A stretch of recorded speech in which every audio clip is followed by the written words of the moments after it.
Адамды адам кемсітпеу керек.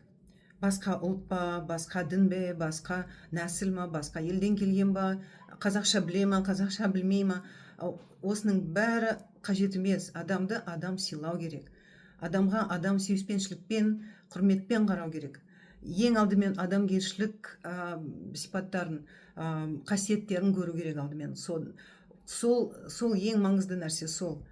Ал енді басқа ұлт болса да, басқа ел болса да, оны ешқашанда кемсітіп, біздің қыздарымызға тиіспе, анаған тиіспе, мынаған тиіспе, жұмысқа тиіспе, ақшаға тиіспе, мынау елден кет деп оларға неше түрлі айтып кемсітіп, біздің жеріміз адамымыз аз, өздеріңіз білесіз. Одан қазір басқа ұлттарды былай қойып, қазақтар да қашып жатыр елімізден.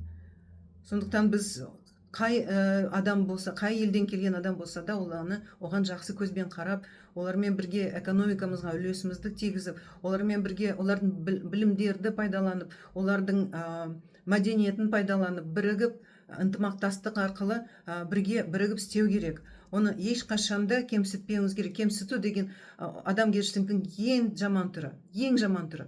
Кемсітумен бірге келесі біздің осы Қазақстанға келе жатқан жаңа дәуір, жаңа заман, ол осы кемсіту мінезбен, бір жаман әдетпен бірге кірсеңіз, онда ешбір бағыңыз ашылмайды.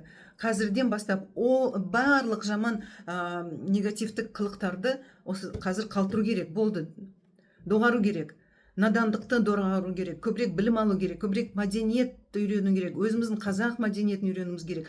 Қазақ тілде, мысалы, кейбіреулер қазақ болып, қазақ мектепті бітіріп, қазақша оқып, қазақ тілде дипломды алып отырып, қаншама қате жібереді, сөйлей алмайды, жаза алмайды қазақша, білмейді, ұмытып жатыр, кітаптарды да оқымайды.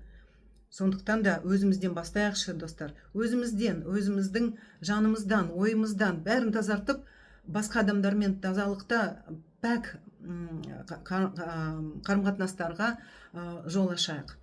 Пәктікті сақтайық. Ешкім кемсітіп, сен жамансың, мен сенен жақсымын, бұл менің жерім, кет дегенде, ол өте жаман нәрселер. Алла Тағала оны жек көреді. Алла Тағала оны ұнатпайды. Осы жер ол біздікі емес, ол Алла Тағаланікі. Алла Тағала кімді әкелем десе, осында, кімді кел десе, сол адамдар келеді, солар адамдар көшіп келеді да тұрады. Сіздің оған кет, мынаны істе, былай отыр, ана жаққа тұр деген сөзді айтуға ешбір құқыңыз жоқ. Әр адам өзі біледі, жеке бас өзі біледі, не істеу, не керек екен. Үйренем десе үйренсін, үйренбейм десем үйренбей қойсын. Бірақ әрине қазақ тілдің дәрежесі, мемлекеттік тілдің дәрежесі әрине өсу керек, бірақ дұрыс жолмен, таза жолмен, мейірімді жолмен ашылу керек. Креативтік жолмен. Бүгінгі заман, бүкіл әлемдегі заман мүлдем басқа, бұрынғыдай емес. Сондықтан менталитетімізді өзгертіп, жаңа адам болайық.